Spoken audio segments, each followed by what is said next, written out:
क्या आप जानते हैं कि जब हक का नूर फैलता है तो बातिल पूरी ताकत से उसके खिलाफ खड़ा हो जाता है। जब हजरत मोहम्मद सल्लल्लाहु अलैहि वसल्लम ने अल्लाह का पैगाम पहुंचाना शुरू किया तो कुछ लोगों ने उस नूर को बुझाने की भरपूर कोशिश की। उनमें उम्मे जमीला भी थी जो रातों को कांटे बिछाकर नबी सल्लल्लाहु अलैहि वसल्लम को तकलीफ देती थी, और ज़ैनब बिन्ते हारिस जिसने दुश्मनी में जहर देने की कोशिश की। इसी तरह उमैया बिन खलफ जो इस्लाम के मानने वालों पर जुल्म ढाता रहा। ये वो लोग थे जो समझते थे कि वो हक को रोक लेंगे, लेकिन वो भूल गए थे कि अल्लाह का नूर कभी बुझाया नहीं जा सकता। आइए आज इन इस्लाम दुश्मन कुव्वतों के भयानक अंजाम को जानते हैं। जरा तसव्वुर करें, रात अपनी आखिरी तहों में फैली हुई है, मक्का की वादियां खामोश हैं, हवा साकिन है, रेत पर कदमों की चाप तक सुनाई दे सकती है। काबे के अतराफ अंधेरा छाया हुआ है, घरों के दरवाजे बंद हैं, चराग गुल हो चुके हैं, लोग गहरी नींद में हैं। लेकिन इसी नींद के शहर में एक दिल जाग रहा है, एक ऐसा दिल जिसमें रोशनी नहीं, सिर्फ नफरत है। एक औरत आहिस्ता आहिस्ता चल रही है, उसके कदम महतात हैं, वो इधर उधर देखती है कि कोई देख ना ले। उसके हाथों में खुश्क झाड़ियां हैं, नोकीले, तेज, चुभने वाले कांटे। वो उन्हें घसीटती हुई एक खास रास्ते तक लाती है, वो रास्ता जहां से सुबह के वक्त मोहम्मद सल्लल्लाहु अलैहि वसल्लम गुजरते हैं। वो झुकती है और एक एक करके वो सारे कांटे उस रास्ते में बिछा देती है। उसके चेहरे पर अजीब सी तस्कीन है, जैसे वो कोई इबादत अंजाम दे रही हो, जैसे उसे यकीन हो कि वो अपने कबीले, अपने खानदान, अपनी सरदारी की हिफाजत कर रही है।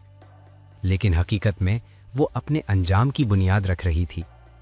ये कोई आम औरत नहीं थी, ये किसी आम खानदान की फर्द नहीं थी, ये कुरैश के बाअसर और सियासी तौर पर ताकतवर घराने की औरत थी। और हैरत की बात यह है, वो रसूल अल्लाह सल्लल्लाहु अलैहि वसल्लम की कोई दूर की दुश्मन नहीं थी, वो आप सल्लल्लाहु अलैहि वसल्लम के सगे चचा की बीवी थी, अब्दुल मुत्तलिब की बहू, खानदान हाशिम से जुड़ी हुई औरत। ये थी अबू लहब की बीवी, उर्वा बिन्ते हर्ब, जिसे दुनिया उम्मे जमील के नाम से जानती है। ये वो औरत है जिसका नाम कुरान मजीद में हमेशा के लिए महफूज कर दिया गया। वो औरत जिसके बारे में फरमाया गया, हम्मालतल हतब। मगर आखिर क्यों? आखिर ऐसा क्या था इस औरत में कि कुरान ने उसे क़यामत तक के लिए मिसाल बना दिया? उम्मे जमील, नसब, ताकत और गुरूर। उम्मे जमील का असल नाम उर्वा बिन्ते हर्ब बिन उमैया था। बाज़ तारीखी रिवायात में उसका नाम मुख्तलिफ अंदाज से भी मिलता है, मगर ज़्यादा मशहूर यही नाम है। अरब मुआशरे में कुनियत एक इज़्ज़त की अलामत समझी जाती थी। औरतों को अक्सर उनकी कुनियत से पुकारा जाता था, इसीलिए वो उम्मे जमील कहलाईं। लफ्ज़ यानी माँ, जमील यानी खूबसूरत, गोया खूबसूरती की माँ। लेकिन कभी कभी नाम तकदीर का मजाक बन जाते हैं। वो नाम जो हुस्न की अलामत था, नफरत की पहचान बन गया। उसका ताल्लुक बनु उमैया से था, कुरैश का वो कबीला जो तिजारत, सियासत और ताकत में नुमाया था। उसके वालिद हर्ब बिन उमैया मक्का के बाअसर सरदारों में शुमार होते थे। उनकी बात वजन रखती थी, उनकी राय फैसलों का रुख बदल सकती थी। बनु उमैया का मिजाज सरदारी वाला था, उनके अंदर ताकत का एहसास खून में शामिल था। और इसी घर में पैदा हुई उम्मे जमील। उसके भाई थे अबू सुफियान बिन हर्ब, वही अबू सुफियान जिसने बरसों तक इस्लाम के खिलाफ कुरैश की क़यादत की। यानी ये महज एक औरत की ज़ाती दुश्मनी नहीं थी, ये एक पूरे सियासी खानदान का रद्द-ए-अमल था। मक्का में इज्जत का मयार किरदार नहीं था, ना दयानत, ना रहम, ना अदल। इज्जत का मयार था कबीला। आप किस खानदान से हैं, आपके बाप का नाम क्या है, आपकी दौलत कितनी है। और उम्मे जमील के पास ये सब कुछ था। वो सरदार की बेटी थी, फिर वो सरदार की बीवी बनी, अबू लहब। ये निकाह बज़ाहिर दो ताकतवर खानदानों का इत्तेहाद था, बनु हाशिम और बनु उमैया का रिश्ता।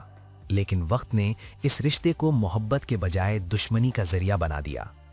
उम्मे जमील के पास दौलत थी, उसके पास कीमती जेवरात थे, महफिलों में उसका मकाम बुलंद था। रिवायात में आता है कि वो एक खास कीमती हार पहना करती थी। वो उसे अपनी शान समझती थी, वो उसे फख्र से दिखाती थी। वो समझती थी कि ये हार उसकी इज्जत की अलामत है। اس کی گفتگو میں سختی تھی، اس کے لہجے میں حکم تھا، اس کی آنکھوں میں تکبر۔ وہ خود کو مکہ کی با اثر عورتوں میں شمار کرتی تھی، اور واقعی تھی بھی، مگر پھر ایک اعلان نے سب کچھ بدل دیا۔ جب محمد صلی اللہ علیہ وسلم نے اعلان فرمایا کہ اللہ نے انہیں نبی بنا کر بھیجا ہے اور اب سب کو بتوں کی عبادت چھوڑ کر ایک اللہ کی عبادت کرنی ہے، تو یہ صرف مذہبی دعوت نہیں تھی، یہ اعلان تھا کہ طاقت اللہ کی ہے، حاکمیت اللہ کی ہے، سرداری قبیلے کی نہیں، تقوی کی بنیاد پر ہوگی۔ یہ پیغام قریش کے لیے خطرے کی گھنٹی تھا، کیونکہ کعبہ کے گرد موجود بت صرف مذہبی علامت نہیں تھے، وہ معاشی نظام کا حصہ تھے۔ حج کے قافلے آتے تھے، نظریں چڑھتی تھیں، تجارت چلتی تھی۔ اگر بت ٹوٹ جاتے تو صرف پتھر نہیں ٹوٹتے، بلکہ قریش کی سرداری ٹوٹ جاتی۔ اور یہی خوف ام جمیل کے دل میں آگ بن کر بھڑکا۔ اسے محسوس ہوا کہ اگر یہ دعوت کامیاب ہو گئی تو بنو امیہ کی سیاسی برتری ختم ہو جائے گی۔ یہ صرف دین کا مسئلہ نہیں تھا، یہ اقتدار کا مسئلہ تھا۔ اعلان نبوت کے بعد مکہ کی فضا بدل چکی تھی۔ اب گفتگو صرف بازاروں تک محدود نہیں تھی، اب ہر گھر میں ایک سوال گردش کر رہا تھا: محمد صلی اللہ علیہ وسلم کیا کہہ رہے ہیں؟ کچھ لوگ چپ چاپ سن رہے تھے، کچھ دل ہی دل میں متاثر ہو رہے تھے، اور کچھ کے دلوں میں خوف اور غصہ جمع ہو رہا تھا۔ ام جمیل انہی لوگوں میں تھیں جن کے لیے یہ دعوت ناقابل برداشت تھی۔ اس کے نزدیک مسئلہ صرف یہ نہیں تھا کہ محمد صلی اللہ علیہ وسلم ایک نیا دین پیش کر رہے ہیں، اصل مسئلہ یہ تھا کہ یہ دین قبیلے کی بنیاد کو ہلا رہا تھا۔ یہ پیغام کہہ رہا تھا کہ سرداری نسب سے نہیں، تقوی سے ہے، اور یہ جملہ بنو امیہ کے غرور کے لیے زہر تھا۔ ام جمیل نے فیصلہ کیا کہ اب صرف ناراضگی کافی نہیں، اب کھلی دشمنی ضروری ہے۔ کانٹوں کی راتیں، ایک عورت کی نفسیات۔ اب مکہ کی راتوں میں ایک نیا منظر شامل ہو گیا تھا۔ جب شہر سو جاتا، جب کعبے کے گرد سناٹا پھیل جاتا، جب صرف ہوا کی ہلکی آواز باقی رہتی، تب ام جمیل اپنے گھر سے نکلتی۔ وہ جانتی تھیں کہ رسول اللہ صلی اللہ علیہ وسلم کس راستے سے گزرتے ہیں۔ وہ ان راستوں کو دیکھتی اور پھر کانٹے جمع کرتی۔ سوچئے، ایک سردار کی بیٹی، ایک معزز گھرانے کی عورت رات کے اندھیرے میں جھاڑیاں گھسیٹ رہی ہے۔ کیوں؟ کیونکہ نفرت انسان سے وہ کام بھی کروا دیتی ہے جو وہ کبھی اپنی شان کے خلاف سمجھتا تھا۔ وہ نوکیلے کانٹے اس راستے پر بچھا دیتی جہاں سے صبح کے وقت نبی کریم صلی اللہ علیہ وسلم گزرتے۔ اس کا مقصد واضح تھا، آپ صلی اللہ علیہ وسلم کے قدم زخمی ہوں، آپ صلی اللہ علیہ وسلم کو تکلیف پہنچے، اور شاید اس تکلیف سے دعوت کمزور ہو جائے۔ مگر وہ یہ نہ جانتی تھیں کہ اللہ کے رسول کے راستے میں بچھائے گئے کانٹے دراصل اس کے اپنے انجام کی بنیاد بن رہے تھے۔ حمالۃ الحطب، قرآن کا فیصلہ۔ یہی وہ پس منظر ہے جس میں قرآن مجید نے اس عورت کو ایک لقب دیا، حمالۃ الحطبی۔ ظاہری معنی لکڑیاں اٹھانے والی، لیکن مفسرین نے اس کی گہری تشریح کی ہے۔ بعض نے لکھا کہ وہ واقعی کانٹے اور لکڑیاں اٹھاتی تھی، اور بعض نے فرمایا کہ وہ لوگوں کے دلوں میں نفرت کی لکڑیاں ڈالتی تھی۔ وہ فساد کی آگ کے لیے ایندھن جمع کرتی تھی۔ گویا وہ صرف جسمانی طور پر تکلیف نہیں دے رہی تھی، بلکہ ذہنی جنگ بھی لڑ رہی تھی۔ ام جمیل کا اصل ہتھیار اس کی زبان تھی۔ وہ مکہ کی عورتوں کی محفلوں میں بیٹھتی، وہ کہتی، محمد ہمارے دین کو توڑ رہے ہیں، وہ ہمارے گھروں میں اختلاف ڈال رہے ہیں، اگر آج انہیں نہ روکا گیا تو کل ہماری سرداری ختم ہو جائے گی۔ یہ جملے سادہ نہیں تھے، یہ نفسیاتی حملے تھے۔ عرب معاشرے میں عورت کا اثر بہت گہرا ہوتا تھا۔ اگر عورت اپنے شوہر کو ابھار دے تو وہ میدان جنگ میں جان دے دیتا تھا۔ ام جمیل یہی کر رہی تھی۔ وہ عورتوں کو کہتی کہ اپنے مردوں کو محمد صلی اللہ علیہ وسلم کے خلاف کھڑا کرو، انہیں شرمندہ کرو کہ وہ خاموش کیوں ہے۔ یہ تھی ذہنی جنگ۔ پھر وہ تاریخی دن آیا۔ رسول اللہ صلی اللہ علیہ وسلم کو حکم ہوا کہ اپنے قریبی رشتہ داروں کو کھلے عام دعوت دیں۔ آپ کوہ صفا پر کھڑے ہوئے اور قریش کے قبیلوں کو آواز دی۔ جب سب جمع ہو گئے تو آپ صلی اللہ علیہ وسلم نے فرمایا کہ اگر میں تمہیں خبر دوں کہ اس پہاڑ کے پیچھے دشمن کا لشکر ہے، کیا تم یقین کرو گے؟ سب نے کہا، ہاں، ہم نے آپ کو کبھی جھوٹ بولتے نہیں دیکھا۔ تب آپ صلی اللہ علیہ وسلم نے فرمایا کہ میں تمہیں اللہ کے عذاب سے ڈرا رہا ہوں۔ ये अल्फाज कुरैश के गुरूर पर ज़र्ब थे। इसी मौके पर अबू लहब ने गुस्ताखाना अल्फाज कहे, तब बन लका, क्या इसीलिए हमें जमा किया था? ये जुमला तारीख में सब्त हो गया और इसी के जवाब में अल्लाह ताला ने सूरतुल मसद नाजिल फरमाई, तब्बत यदा अबी लहब व तब। फिर फरमाया, वम्रअतुहु हम्मालतल हतबी फी जीदिहा हब्लुम मिन मसदी, यानी उसकी बीवी जो लकड़ियां उठाने वाली है, उसकी गर्दन में बटी हुई रस्सी होगी। सोचिए, ये वही गर्दन थी जिस पर वो कीमती हार पहनकर फख्र करती थी। रिवायात में आता है कि वो कहती थीं कि अगर जरूरत पड़ी तो मैं अपना हार बेचकर मोहम्मद सल्लल्लाहु अलैहि वसल्लम के खिलाफ खर्च करूंगी। अल्लाह ने उसी गर्दन के लिए जिल्लत की रस्सी का ऐलान कर दिया। जब ये सूरत मक्का में फैली तो कुरैश में हलचल मच गई। अब ये सिर्फ मोहम्मद सल्लल्लाहु अलैहि वसल्लम की बात नहीं थी, ये कुरान का ऐलान था। उम्मे जमील ने जब ये आयात सुनी तो उसका गुस्सा इंतहा को पहुंच गया। वो पत्थर उठाकर हरम की तरफ निकली। वो रसूलुल्लाह सल्लल्लाहु अलैहि वसल्लम को तलाश कर रही थी। उस वक्त हुजूर के साथ हजरत अबू बकर सिद्दीक रजी अल्लाह अन्हु मौजूद थे। हजरत अबू बकर रजी अल्लाह अन्हु ने अर्ज किया, या रसूल अल्लाह, ये औरत गुस्से में है, मुझे अंदेशा है कि कोई गुस्ताखी ना करे। आप सल्लल्लाहु अलैहि वसल्लम ने फरमाया, वो मुझे नहीं देख सकेगी। और वाकई अल्लाह ताला ने उसकी आंखों पर पर्दा डाल दिया। वो करीब आई मगर रसूल अल्लाह सल्लल्लाहु अलैहि वसल्लम को नहीं देख सकी। वो सीधा हजरत अबू बकर रजी अल्लाह अन्हो के पास आई और कहा, तुम्हारा साथी कहाँ है? उसने मेरी तौहीन की है। हजरत अबू बकर रजी अल्लाह अन्हो ने जवाब दिया, इस घर के रब की कसम, मेरे साथी ने तुम्हारी तौहीन नहीं की। और ये सच था, ये अल्लाह का कलाम था जो इस औरत की हकीकत बयान कर रहा था। वो गुस्से में बड़बड़ाती हुई वापस चली गई। वो कहती जाती थी कि कुरैश जानते हैं कि मैं सरदार की बेटी हूं, मगर वो ये न जानती थी कि अल्लाह के फैसले के सामने कोई सरदारी नहीं चलती। सूरज मक्का की वादी पर चमक रहा था। काबा के गिर्द मामूल की चहल पहल थी। कुरैश के सरदार अपने अपने हलकों में बैठे थे। कुछ लोग तिजारत की बात कर रहे थे, कुछ हज के काफलों का हिसाब कर रहे थे। लेकिन फिजा में एक तनाव मौजूद था। इस्लाम की दावत अब छुपी हुई नहीं रही थी। अब वो घरों की दीवारों से निकलकर बाजारों तक पहुंच चुकी थी। और कुरैश को सबसे ज्यादा तकलीफ एक बात की थी, ये दावत रुक नहीं रही थी। मारा गया, फिर भी रुकी नहीं। बायकॉट किया गया, फिर भी रुकी नहीं। तंज किया गया, फिर भी रुकी नहीं। और इस सब के दरमियान दो नाम सबसे आगे थे, अबू लहब और उसकी बीवी उम्मे जमील। ये दोनों महज मुखालिफ नहीं थे, ये इस तहरीक के खिलाफ अलामत बन चुके थे। वो लम्हा जब सूरत नाजिल हुई। एक दिन रसूलुल्लाह सल्लल्लाहु अलैहि वसल्लम पर वही नाजिल हुई। अल्फाज मुख्तसर थे लेकिन उनमें कयामत की गरज थी। सूरतुल मसद, तब्बत यदा अबी लहबिम व तब, मा अगना अन्हु मालुहु व मा कसब, सयस्ला नारन ज़ात लहब, वम्रअतुहु हम्मालतल हतब, फी जीदिहा हब्लुम मिन मसद। ये अल्फाज सिर्फ खबर नहीं थे, फैसला थे। सोचिए, किसी शख्स का नाम लेकर उसके अंजाम का ऐलान कर दिया जाए और वो शख्स अभी जिंदा हो, चल फिर रहा हो, अपनी ताकत पर फख्र कर रहा हो। ये गैर मामूली बात थी। कुरैश के लिए ये ऐलान एक धमाके से कम न था। उम्मे जमील तक खबर कैसे पहुंची? मक्का में खबरें देर तक छुपी नहीं रहती थीं। किसी ने तंजिया अंदाज में सुनाया, किसी ने गुस्से में दोहरा दिया, किसी ने हैरत से बताया कि कुरान में इसका जिक्र आया है। जब उम्मे जमील ने सुना कि मोहम्मद ने तुम्हारे बारे में आयात पढ़ी हैं और तुम्हें हम्मालतल हतब कहा है, तो उसके चेहरे का रंग बदल गया। हम्मालतल हतब, वो जो कीमती हार पहनती थी, जो खुद को मक्का की मुअज़्ज़ज़ औरत समझती थी, उसे लकड़ियां उठाने वाली कहा गया। ये उसके गुरूर पर कारी ज़र्ब थी। हम्मालतल हतब सिर्फ कांटे नहीं।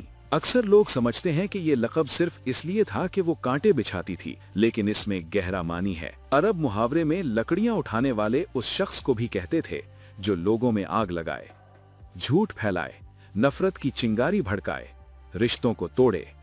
उम्मे जमील यही कर रही थी। वो महफिलों में बैठकर कहती, ये मोहम्मद जादूगर है, ये खानदानों को तोड़ रहा है, ये हमारे बाप दादा के दीन को बुरा कहता है। वो ज़बानी आग फैला रही थी और कुरान ने उसे इसी आग का ईंधन करार दिया।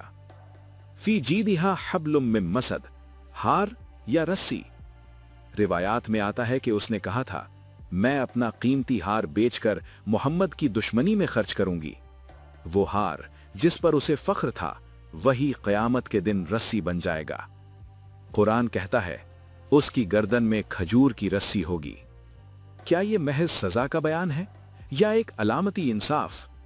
जिसने अपनी गर्दन फख्र से ऊंची रखी, उसी गर्दन में रस्सी डाली जाएगी। जिसने कांटे बिछाए वो आग का ईंधन बनेगी।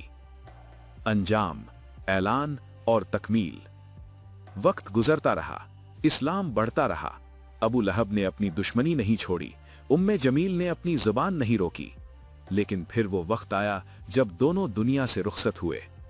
तारीख बताती है कि अबू लहब एक तकलीफ दे बीमारी में मुब्तला हुआ। लोग उसके करीब आने से भी कतराते थे और उम्मे जमील वो भी खामोशी से दुनिया से चली गई। लेकिन फर्क ये था कि मोहम्मद सल्लल्लाहु अलैहि वसल्लम का नाम बुलंद होता गया और उन दोनों का जिक्र सिर्फ एक मिसाल बनकर रह गया। एक मिसाल तकब्बुर की, एक मिसाल जिद की, एक मिसाल हक के सामने अंधेपन की। जरा रुक कर सोचिए, एक औरत जिसके पास ताकत थी, दौलत थी, नसब था, असर और रसूख था, लेकिन उसके पास क्या नहीं था? इंसाफ, तवाज़ो, हक कबूल करने का हौसला। और यही कमी उसे तारीख की सबसे इबरतनाक मिसालों में ले आई। कुरान ने उसे महफूज कर दिया, मगर इज्जत के लिए नहीं, इबरत के लिए। आज भी जब सूरतुल मसद पढ़ी जाती है, दुनिया भर के मुसलमान उसका नाम लेते हैं, लेकिन बतौर कामयाबी नहीं, बतौर इबरत। जरा आंखें बंद कीजिए और तसव्वुर कीजिए, अरब की सरजमीन पर शाम उतर रही है, रेत ठंडी हो रही है, किलों की फसीलों पर खामोशी छा चुकी है, तलवारों की झनकार रुक गई है, नेज़े जमीन में गाड़ दिए गए हैं और मैदान जंग अब खाली पड़ा है। लेकिन क्या हर जंग सिर्फ मैदान में खत्म होती है? कभी कभी असल मार्का तलवार से नहीं, जहन से लड़ा जाता है। कभी कभी शिकस्त खाने वाले के दिल में जो आग भड़कती है वो तलवार से ज्यादा खतरनाक साबित होती है। ये वाकया है खैबर की फतह के बाद पेश आने वाले एक ऐसे लम्हे का जिसने तारीख इस्लाम में एक दर्दनाक बाब का इजाफा किया। एक औरत, एक बकरी, एक प्लेट और उसके अंदर छुपा हुआ जहर। वो औरत थी ज़ैनब बिन्त अल हारिस। लेकिन सवाल ये है, उसके दिल में ऐसा क्या तूफान था? उसने ये कदम क्यों उठाया? रसूलुल्लाह सल्लल्लाहु अलैहि वसल्लम ने इस मौके पर क्या तर्ज अमल इख्तियार किया? क्या जहर का असर हुआ? और इस वाक़े का आखिरी अंजाम क्या बना? आज हम इस वाक़े को सिर्फ बयान नहीं करेंगे, बल्कि इसके पस मंजर, नफ्सियात, कानूनी पहलू और तारीखी असरात को भी तफसील से समझेंगे। वीडियो को आखिर तक जरूर देखिएगा, क्योंकि हर मरहला अपने अंदर एक सबक रखता है। खैबर मदीना मुनव्वरा के शुमाल में वाक़े एक अहम और खुशहाल इलाका था। यहाँ खजूरों के घने बागात, पानी के चश्मे और मजबूत किले मौजूद थे। अरब में इसे सिर्फ एक बस्ती नहीं, बल्कि किलों की सरजमीन कहा जाता था। यहाँ कई यहूदी कबाइल आबाद थे। उनके पास दौलत भी थी, तिजारत भी, असलहा भी और सबसे बढ़कर मजबूत दिफाई निजाम भी। मदीना से निकाले गए बाज कबाइल भी आकर खैबर में आबाद हो चुके थे। उनके दिलों में पहले ही तलखी मौजूद थी। वक्त गुजरने के साथ खैबर इस्लाम मुखालिफ सरगर्मियों का मरकज बनता गया। कबाइल को मुसलमानों के खिलाफ उकसाना, माली मदद फराहम करना और सियासी इत्तेहाद बनाना, ये सब खैबर से हो रहा था। जब हालात मुसलसल बिगड़ते रहे तो रसूलुल्लाह सल्लल्लाहु अलैहि वसल्लम ने फैसला फरमाया कि इस खतरे का खात्मा जरूरी है। खैबर के किले मजबूत थे। हर किला अलग दिफाई हिसार रखता था। दुश्मन किलों के अंदर से तीर बरसाता, दरवाजे बंद कर लेता और अचानक हमला करके वापस चला जाता। मगर मुसलमानों के पास ईमान की ताकत थी और रसूलुल्लाह की क़ियादत थी। एक मरहले पर आप सल्लल्लाहु अलैहि वसल्लम ने फरमाया, कल मैं झंडा ऐसे शख्स को दूंगा जो अल्लाह और उसके रसूल से मोहब्बत करता है और अल्लाह और उसका रसूल उससे मोहब्बत करते हैं। अल्लाह उसके हाथ पर फतह अता फरमाएगा। अगले दिन ये झंडा हजरत अली को दिया गया। अल्लाह ताला ने उनके हाथ पर फतह अता फरमाई और किले यके बाद दीगरे फतह होते गए।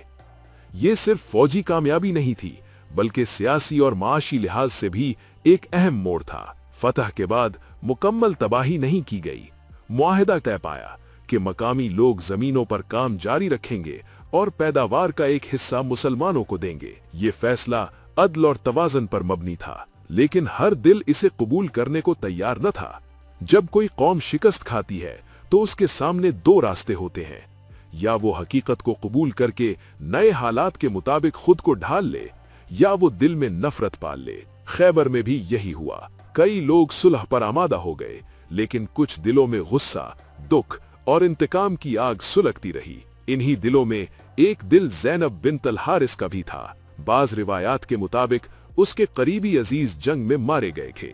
सही रिवायात खुसूसन सही बुखारी में इस वाक़े का जिक्र मिलता है कि ज़ैनब ने बकरी ज़बह की, उसे अच्छी तरह भूना, फिर उसमें जहर मिला दिया। खास तौर पर बाजू के हिस्से में ज्यादा जहर रखा, क्योंकि उसे मालूम था कि रसूल अल्लाह को वो हिस्सा पसंद है। ये जज्बाती कदम नहीं था, ये सोचा समझा मंसूबा था। जब उससे बाद में पूछा गया तो उसने एतराफ किया कि उसने सोचा अगर वो वाकई नबी हैं तो अल्लाह उन्हें बचा लेगा, और अगर वो सिर्फ हुक्मरान हैं तो हम उनसे निजात पालेंगे। इस जुमले में शक भी था, चैलेंज भी और इंतकाम भी। एक दिन वो गोश्त बतौले तोहफा पेश किया गया। मजलिस में सहाबाए किराम रजी अल्लाह अन्हुम मौजूद थे। फिजा आम थी, किसी को शक न था। रसूल अल्लाह ने एक लुकमा लिया। चंद लम्हों बाद आपने महसूस किया कि इसमें कुछ गैर मामूली है। आपने फरमाया कि ये गोश्त मुझे खबर दे रहा है कि इसमें जहर है। आपने लुकमा निगलने के बजाय बाहर निकाल दिया, लेकिन सहाबी रसूल बिश्र बिन अल बरा ने कुछ गोश्त खा लिया था। चंद ही देर में उन पर जहर का असर जाहिर होने लगा। वो शदीद तकलीफ में मुब्तला हो गए। मजलिस की फिजा बदल गई, खुशी खामोशी में बदल गई। फिर फौरन मालूम किया गया कि ये गोश्त किसने भेजा था। ज़ैनब को बुलाया गया। उसने इनकार नहीं किया, उसने साफ एतराफ किया कि उसने जानबूझकर जहर मिलाया था। ये लम्हा निहायत हसास था। सहाबाए किराम के दिलों में गम और गुस्सा दोनों मौजूद थे, मगर रसूलुल्लाह ने फौरी जज्बाती फैसला नहीं किया। उस वक्त बिश्र बिन अल बरा रजी अल्लाह अन्हु जिंदा थे, हालांकि शदीद तकलीफ में थे, इसलिए फौरन किसास नाफिज नहीं किया गया। चंद दिन बाद जब बिश्र रजी अल्लाह अन्हु का इंतकाल हो गया तो मामला किसास का बन गया। मुतअद्दिद अहले सीरत के मुताबिक बाद में उन्हीं के किसास में ज़ैनब को सजा दी गई। अहम बात यह है कि रसूल अल्लाह ने अपने लिए जाती इंतकाम नहीं लिया। ये फैसला कानून के मुताबिक हुआ, जज्बात के मुताबिक नहीं। बाज़ हदीस में जिक्र मिलता है कि रसूल अल्लाह ने बाद के जमाने में फरमाया कि मैं खैबर के जहर का असर अब भी महसूस करता हूँ। कुछ उलमा ने राय दी कि शायद यही जहर बाद की बीमारी में असरअंदाज हुआ हो, लेकिन ये हकीकत अपनी जगह कायम है कि अल्लाह ताला ने अपने नबी की हिफाजत फरमाई और दीन की तकमील जारी रही। ये वाकया हमें कई अहम सबक देता है। फतह के बाद भी आजमाइश खत्म नहीं होती। दुश्मनी हमेशा खुले मैदान से नहीं आती। कानून जज्बात से बालातर होता है। अल्लाह की मशीयत के बगैर कोई साजिश कामयाब नहीं हो सकती। इंतकाम वक्ती तौर पर नुकसान पहुंचा सकता है, मगर तारीख का रुख नहीं बदल सकता। एक प्लेट, एक लुकमा, एक लम्हा, और वो लम्हा तारीख का हिस्सा बन गया। खैबर की ये दास्तान हमें याद दिलाती है कि ताकत, सियासत और जंग अपनी जगह, मगर असल इम्तिहान किरदार का होता है। नबी करीम सल्लल्लाहु अलैहि वसल्लम ने हमें दिखाया कि गुस्से के वक्त भी अदल को नहीं छोड़ना चाहिए।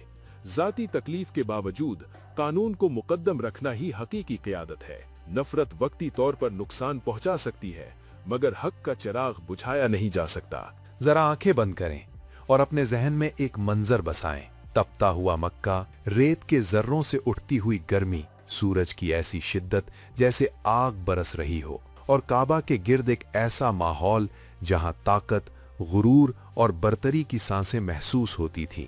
इसी माहौल में एक शख्स था जिसका नाम सुनते ही कमजोर लोगों के दिल कांप जाते थे, गुलामों की नजरें झुक जाती थीं और जिसकी मौजूदगी खुद एक हुक्म की तरह समझी जाती थी। ये कोई आम इंसान नहीं था, ये कुरैश का एक बड़ा सरदार था, उमैया बिन खल्फ। उमैया बिन खल्फ का ताल्लुक कुरैश के एक मुअज़्ज़िज़ कबीले से था, और वो उन लोगों में शुमार होता था जिनके लिए ताकत ही सच का मयार थी। उसकी जिंदगी तिजारत, दौलत और असरो रसूख के गिर्द घूमती थी। मक्का उस वक्त सिर्फ एक शहर नहीं था, बल्कि पूरे अरब का मजहबी और तिजारती मरकज था।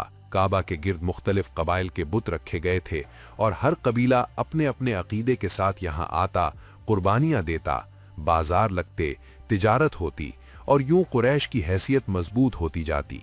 यही निजाम उमैया जैसे लोगों की ताकत का असल सहारा था।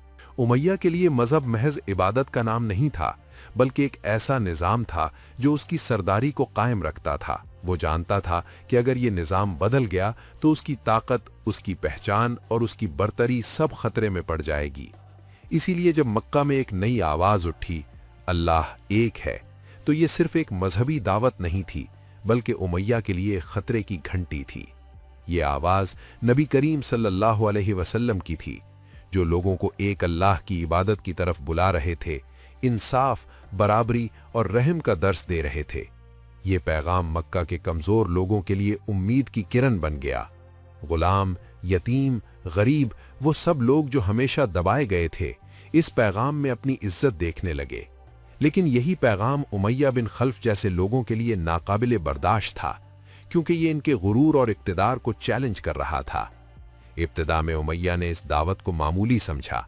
उसे लगा कि ये चंद दिनों की बात है और सब कुछ खुद ब खुद खत्म हो जाएगा। लेकिन जैसे जैसे वक्त गुजरता गया, ये आवाज दबने के बजाय फैलने लगी। सबसे ज्यादा हैरानकुन बात यह थी कि इस दावत को कबूल करने वालों में वो लोग शामिल थे जिन्हें मक्का में सबसे कमजोर समझा जाता था। ये मंजर उमैया के लिए नाकाबिले बर्दाश्त था। उसके दिल में गुस्सा बढ़ने लगा और ये गुस्सा नफरत में बदल गया। उसने फैसला कर लिया कि वो इस दावत को हर कीमत पर रोक कर रहेगा। उसने सिर्फ मुखालफत नहीं की, बल्कि जुल्म को अपना हथियार बना लिया। उसके नजदीक ये जरूरी था कि लोगों को डराकर, तोड़कर और झुकाकर इस पैगाम को खत्म किया जाए। इसी जुल्म की दास्तान में एक नाम हमेशा के लिए तारीख में रोशन हो गया, हजरत बिलाल हबशी रजी अल्लाह अन्हु। हजरत बिलाल उमैया के गुलाम थे, एक गुलाम जिसकी कोई हैसियत नहीं समझी जाती थी, जिसकी जिंदगी और मौत का फैसला उसका मालिक करता था। लेकिन जब बिलाल के दिल में ईमान की रोशनी दाखिल हुई तो वो रूहानी तौर पर आजाद हो गए। उन्होंने अल्लाह की वहदानियत को कबूल कर लिया और यही फैसला उनकी जिंदगी का सबसे बड़ा इम्तिहान बन गया। जब उमैया को मालूम हुआ कि उसका गुलाम इस्लाम कबूल कर चुका है तो उसका गुरूर बुरी तरह जख्मी हो गया। वो ये बर्दाश्त नहीं कर सकता था कि एक गुलाम उसके हुक्म के बगैर अपना रास्ता खुद चुन ले। उसने फैसला किया कि बिलाल को ऐसा अजाब दिया जाए कि वो अपना ईमान छोड़ने पर मजबूर हो जाएं। मक्का की तपती हुई दोपहरें, जलती हुई रेत और उस पर लिटाए गए हजरत बिलाल, उनके सीने पर भारी पत्थर रख दिया जाता ताकि वो हिल न सके। सूरज की तपिश उनके जिस्म को जलाती, होंठ सूख जाते, सांस लेना मुश्किल हो जाता। लेकिन उनकी जबान पर सिर्फ एक ही लफ्ज होता, अहद, अहद। ये सिर्फ एक लफ्ज नहीं था, ये ऐलान था, ये साबित कदमी थी, ये ईमान की ताकत थी। उमैया का जुल्म बढ़ता गया। कभी उन्हें घसीटा जाता, कभी मारा जाता, कभी भूखा प्यासा रखा जाता। मकसद सिर्फ एक था, उन्हें तोड़ देना। लेकिन बिलाल टूटे नहीं, बल्कि हर आजमाइश के साथ और मजबूत होते गए। उनकी साबित कदमी ने मक्का के लोगों को हैरान कर दिया। लोग सोचने लगे कि आखिर ये कैसा ईमान है जो इंसान को इतना मजबूत बना देता है। ये मंजर सिर्फ एक गुलाम की तकलीफ का नहीं था, बल्कि एक निजाम के खिलाफ बगावत का था। उमैया जैसे लोगों के लिए ये नाकाबिले बर्दाश्त था कि एक गुलाम उनके सामने खड़ा हो जाए, चाहे वो जिस्मानी तौर पर कमजोर ही क्यों ना हो। इसी दौरान हजरत अबू बकर सिद्दीक रजी अल्लाह अन्हु ने बिलाल को खरीद कर आजाद कर दिया। ये वाकया सिर्फ एक इंसान की आजादी नहीं था, बल्कि जुल्म के निजाम के खिलाफ एक ऐलान था।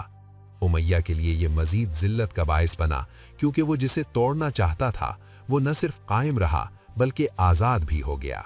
वक्त गुजरता गया और मक्का में मुसलमानों के लिए हालात मजीद सख्त होते गए। उन्हें समाजी और माशी पाबंदियों का सामना करना पड़ा, बाइकॉट किया गया, शिबे अबी तालिब जैसे सख्त हालात आए। लेकिन इसके बावजूद इस्लाम फैलता रहा। आखिरकार मुसलमानों को मदीना हिजरत का हुक्म मिला। ये हिजरत सिर्फ जगह की तब्दीली नहीं थी, बल्कि एक नए दौर की शुरुआत थी। मदीना में इस्लाम को एक माशरे की शक्ल मिली और ये बात कुरैश के लिए खतरे की अलामत बन गई।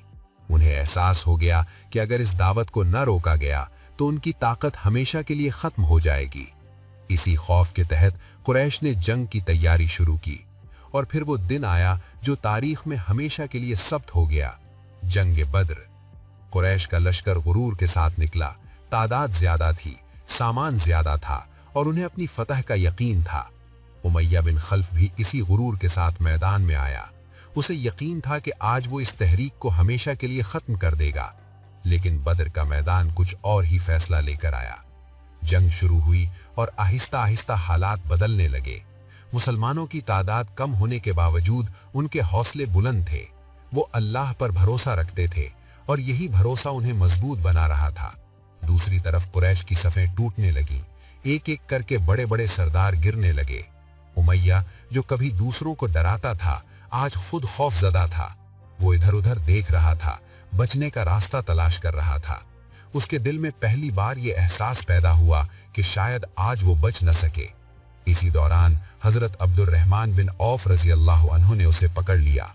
वो उसे कैदी बनाकर ले जा रहे थे। अरब के रिवाज के मुताबिक कैदियों को बाद में फिदिया लेकर छोड़ दिया जाता था, इसलिए उमैया को उम्मीद थी कि शायद वो बच जाएगा। लेकिन तकदीर कुछ और फैसला कर चुकी थी। हजरत बिलाल की नजर उमैया पर पड़ी और उन्हें अपने ऊपर होने वाले तमाम जुल्म याद आ गए। वो रुक न सके। उनके दिल में वो तमाम दर्द ताजा हो गया जो उन्होंने बर्दाश्त किया था। उन्होंने पुकार कर कहा कि आज या वो जिंदा रहेगा या उमैया। ये लम्हा सिर्फ एक शख्स के बदले का नहीं था, बल्कि इंसाफ का लम्हा था। वो शख्स जो कभी जुल्म की अलामत था, आज बेबस खड़ा था। और आखिरकार बद्र के मैदान में उमैया बिन खल्फ अपने अंजाम को पहुंचा। ये अंजाम सिर्फ एक इंसान का नहीं था, बल्कि एक सोच का खात्मा था। ये उस गुरूर का अंजाम था जो हक के सामने खड़ा हो जाए। ये उस जुल्म का नतीजा था जो कमजोरों को कुचलने की कोशिश करे। हजरत बिलाल हबशी जो कभी रेत पर लिटाए गए थे, बाद में इस्लाम के अजीम मुअज्जिन बने। उनकी आवाज वो बनी जो अल्लाह की वहदानियत का ऐलान करती थी। ये तारीख का वो लम्हा था जिसने साबित किया कि इस्लाम इंसान को इज्जत देता है और जुल्म करने वालों को रुस्वा करता है। उमैया बिन खल्फ का नाम तारीख में बाकी है, लेकिन इज्जत के साथ नहीं, बल्कि इबरत के साथ। उसकी जिंदगी हमें ये सिखाती है कि ताकत, दौलत और गुरूर हमेशा कायम नहीं रहते। जो हक के मुकाबिल खड़ा होता है वो आखिरकार गिर जाता है।